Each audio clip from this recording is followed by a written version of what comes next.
This is Radio Rahim coming to you live from Macau, China with a special edition. I'm here at the Venetian Hotel covering Manny Pacquiao versus Brandon Rios. Rahim sitting here in Macau, China with none other than Larry Merchant. You know, I've talked to you a couple times before you came to Macau for Zhao Shiming's first and second fight, and I have to admit, I was jealous. I didn't get to come, so to be sitting here with you this time is a pleasure for me.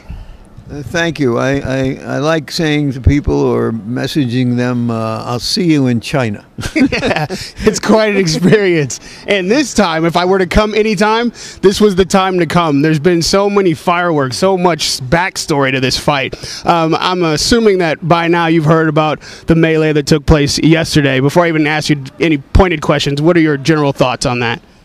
A potent mixture of gymnasium, testosterone, and bad blood. Get the fuck out of here. Fuck yeah. But why you trying to get the fuck out of here? Get the fuck out of here. Why you trying to get the fuck out of here? Get the fuck out of here and start shit. Get back. Security. Get him out of here. I'm going out of here. Get out of here. Don't fucking disrespect me, Roger. Don't disrespect me. I ain't disrespecting you. Hey, get the fuck out of here already. Get the fuck out of here. Get your fucking ass out of here already. What, motherfucker? Now you're getting racist. You're getting racist? What's that? Come on. Stop. You said that? Is that racist? Come on.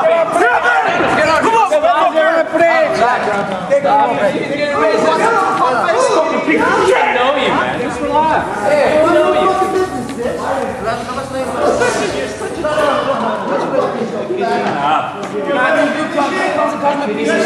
And everybody, and he's a fucking gun to everybody. I ain't disrespecting nobody, and he calls me a piece of shit. I've never disrespected that man.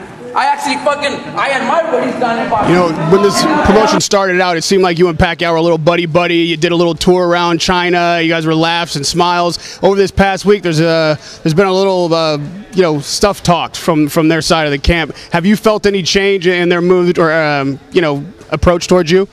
Well, if stuff changes in their camp, it's because they're kind of worried. But, you know, I'm not really.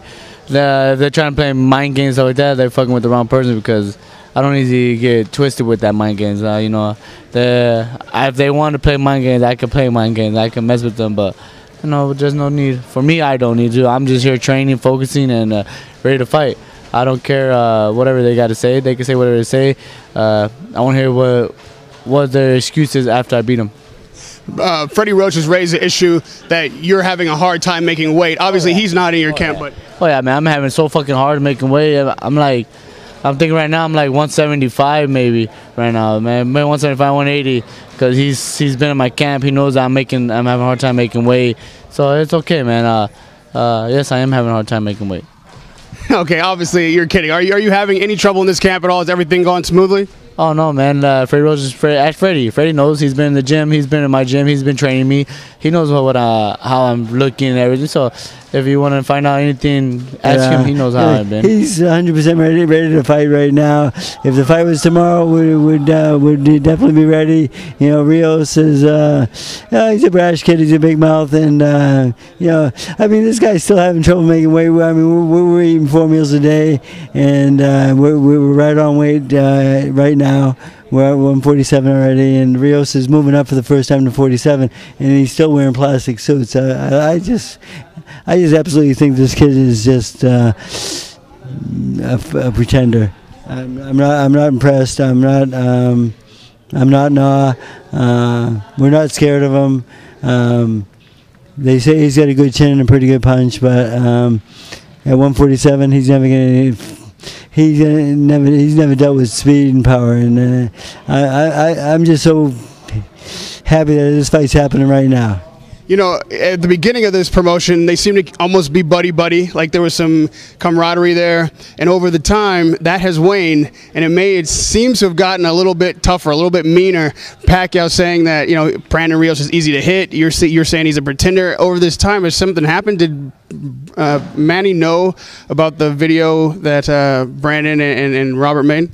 Manny came up to me one day during training camp. He said, "Freddie, is this the guy that made fun of you on TV?"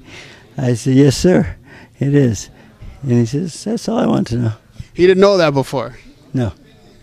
So things came to the surface, and the thing is, Manny's response was just, okay, just like that. That's all he needed to. And the other day, Manny, when we reported, said, "Freddie said you're gonna knock a guy out in 6 rounds," and Manny looked over at me, and he just goes like this. Wait, was that 2 fingers? Oh man! And he never does that. He won't do it in front of you. Good work. Okay. Tomorrow we do like twice as many rounds and 10 30 rounds rope. Okay, no problem. Thanks, Champ. And turning to the action in the ring, you've said that Brandon Rios is easy to hit. Do you feel like his punches are easy to take? I don't know. We can. I don't know. It's depend on him, and of course, what I'm focused right now is to win the fight. Your speed seems to be your greatest advantage, and then also angles. Do you agree with that? And what else are you working on to take the advantage over Brandon Rios? I think power, and speed, quick, and of course, I'm ready for everything. And lastly, Manny, Freddie has also said that this has been the best training camp that you've ever had. Working with him out here and having a different conditioning regimen, how is that going to affect your performance? This training camp is very good. Team Pacquiao is very happy, especially Freddie Roach, my trainer. I think it's all set. Your fans back in the States who couldn't make this trip, they're all online, they're all rooting for you, they're looking for the comeback. Is there anything you'd like to say to those fans in America that will be watching you on pay-per-view? To all the fans in America, thank you so much for your support and prayers. And also, thank you so much of the government of America for helping the Philippines. They sent the troops and relief goods, and they help a lot. Thank you so much for your generosity. And to all the fans, pray for our country, and thank you for your support. Hey, Radio Rahim here in Macau, China, with Roy Jones. You are at all the fights, and you came out for this one. What excites you about this fight? Why is it worth the 14, 17-hour flight? Well, because it's a boxer versus a puncher. But what really exciting, the reason it's worth a 14-hour flight for me is because I got to work. But but it is a boxer versus a puncher. That's always a great situation. It's two of the best guys you ever want to see fight, which Brandon Rios has the heart of a champion, the heart of a lion. Pacquiao has the heart, but also has the skills of a top-notch fighter. And anytime you have a great boxer versus a great fighter, I mean, it's always usually a great outcome. You can't expect nothing but a great outcome. There's no way we could not get a good fight out of these two fights. Now, you are obviously a skilled boxer. That's your claim to fame, one of the best ever. Freddie Roach says that a boxer always beats a tough guy, and Brandon Rios is just a tough guy. First of all, do you agree with that assessment of Brandon Rios? And what happens when you fight tough guys? Is that true? Why you tear that tough ass up? I can't lie to you. Most time I'm going to beat the tough guy. But I don't know if Brandon is just a tough guy because he has a lot of years of training behind him with Robert Garcia and Robert Garcia Jr. So he may be able to make an adjustment to where he's just not just a tough fighter. We'll have to see. But usually the boxer does beat the tough guy. Now, the story of the week is obviously what went on in Rios' camp with Freddie Roach and Alex Ariza. I'm sure by now you've seen the footage. What were your thoughts when you first saw it? My thoughts are just as follows. Is in boxing, you start the fight right away, and every chance you get to battle, you do battle. And that's what's happening. All right, Roy, I'll let you go into your meeting. I appreciate the time. I'll catch you later. Radio Rahim. Radio Rahim. With Roy Jones. With Miguel Cotto. You came all the way out to Macau, China to see Manny Pacquiao versus Brandon Rios. First thing I got to ask you, you came all this way. What's the prediction? You've been in there with Manny. What's the prediction? I think this is going to be a great fight. Two warriors in the same ring. But I'm going for Pacquiao.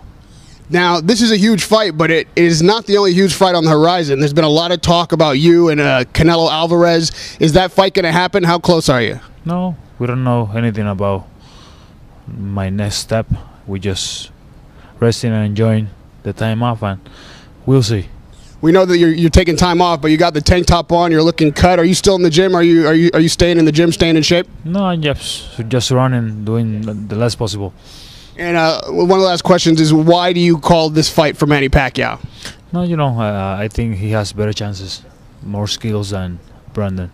And if I could just touch on your expertise one more time, you've fought Floyd Mayweather as well, and there's some talk that maybe Floyd and Manny get together. If Manny wins this fight, who do you think would win that one, Manny and Floyd? I don't know. It's going to be a tough fight. All right, I won't take up any more of your time. Miguel Cotto with Radio Rahim. Well, turning to what does happen in the ring, Brandon Rios is coming off a loss, but it was a 12-round decision, a close fight, whereas Manny Pacquiao is coming off a devastating knockout. With those two kind of mindsets, both guys being hungry, how do you see this fight shaping up, first of all, with the mental chess game and struggle that goes on in there? It's hard to say. They're both professionals. Certainly, Rios being younger, coming back off a decision defeat, which happens when you fight top flight opponents, I don't think that's going to affect him in any way. I think that we don't know about Manny Pacquiao. It's rare that a veteran champion comes back whole from that kind of a knockout. So what we don't know is how that mix works out, whether it's the testosterone and bad blood from the gym that transfers into the ring. Can you see us both? Yep. Okay. Obviously, there's a fight out there. I caught the very middle of it. What the hell happened? Well, 11 o'clock is our time, so we came down and they finished on rope. I went over and asked Robert Garcia, it's our time now. He says, we're not leaving for a half hour. I said, it's our time now. And I started talking and stuff like that. I said, why don't you shut up? And he kicked me in the chest. So it was physically assaulted me, and I'm calling the police right now. You guys got it? Yeah, I have something to do. All right, grab it. Sure. Gavin? So if I understand correctly, you came in at 11 o'clock. It was your time. Yep. You and Manny's time to train. Right. Rios is supposed to be from 9 to 11. Right. You came in and told him it was your time. Yep. And Told me to go fuck myself. told you to go fuck yourself. Yeah. Who told you to go fuck yourself? Robert Garcia. Robert Garcia told you to go fuck yourself. And then how did we... We're not leaving until 11:30. We're not leaving until 11:30. And then how did it get physical? I said, you better shut up. And he hauled off and kicked me in the chest, and then he ran. So Alex Ariza then kicked him in the chest and ran. And now you're calling the police for assault. Yep. We're back here in the back room. You're safe now. Like, your guys came to your aid. I just wanted to make sure that, this thing didn't get confused. We find out exactly what really happened. You're okay? Yeah, I'm great. All right. No problem. Sit down, Freddy. Come on. Sit down. You to have Tim around. He wants the gym cleared. I don't care. He just wanted to start a little fight. All right. So all of this tension you think is going to matter on Sunday? He's in trouble. He's in trouble. Believe me, he's in trouble. Because? Believe me, he's in trouble. Didn't you guys just see how he reacted? He's in trouble. He's nervous. He's scared. Hey, Robert, he said you told him to go fuck himself when he told you that. What? He said that you told him to go fuck himself. Let Coronado talk. Go ahead. You were here. He came to me. He's like, "Get out of here, you piece of shit." That was the first things he told me. I'm like, "What? Get the fuck out of here." He called me a piece of shit. Then he calls my friend Mexi, you fucking Mexican. Then he goes, Eli, you fucking Jew. The fuck is that? Robert, en español. ¿Qué acaba de pasar cuando se confrontaron los dos personajes? That was pretty entertaining, guys. I just at least got to stick this claim. Like, fuck you. I don't even have to ask. Like, all right, so we're just trying to get all sides of the story because this is going to go everywhere. Freddie said you kicked him in the chest. Like you clearly got physical. Why did it go there? Well, because he tried to. Obviously, he got upset, and rational people don't do that. Professionals don't do that. If you guys we have to share a playing field right now. You don't go and interrupt an interview and start calling the other guy, a piece of shit. It's just completely unprofessional. It's juvenile. But it also just goes to show that Freddie's really concerned about what's going on here. He feels territorial. He feels like he came in with the same attitude. You could see that the way he entered, that he wanted to kick something off. He came over here, interrupted Robert, started calling him names, and then he just started yelling at me for no reason. But to see in the past, Freddie, this isn't wild card. Freddie's used to grabbing people and throwing people and cocking his fist back. So when he did that, well, you know, to me that's a sign of aggression coming towards me. He did say that he told you to shut the fuck up or shut up or something like that, and you responded by physically, literally kicking him in the chest. How did, I mean, everybody argues, why did it get physical? He got physical. He's the one who came out there. He was going to hit Robert, and then I told him that this isn't wild card. You don't call the shots here. And then he came at me, cocked his fist back, and yeah, he got a front kick in the chest. He's calling the police right now. They're saying the police are coming. He's going to press charges for assault. Whatever it is, dude, do what you got to do, man. But you know what? When you raise your fist at somebody, the other person has a right to defend himself, and that's what I was doing. Do you regret it at all? I don't regret what? I regret that he couldn't act like a professional and come over and have some dignity in class and just say, "Excuse me, Robert, when you get done, can I get 2 words with you for a second?" How hard would that have been? Seriously, ask yourselves that. You guys are all grown adults. This isn't a high school playground. This isn't a basketball court. Unfortunately, this is a place that we all have to use and that we all have to share. So, you know, sometimes with all the media and stuff like that, you have to be accommodating to times. So sometimes run over.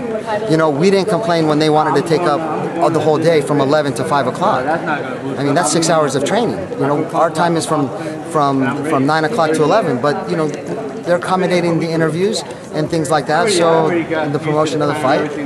So, with that said, I hope this trend continues. Top Rank is certainly not the only good promoter out there. But this promotion, Manny Pacquiao versus Brandon Rios at the Venetian Hotel in Macau, China, has been the best promotion I've had the privilege of covering. I clearly say that with no bias, no personal relationship or reason other than it's true. And I hope that other promoters and this promoter in the future follows the standards set here this week in Macau. And with that note, I leave you simply with this thought.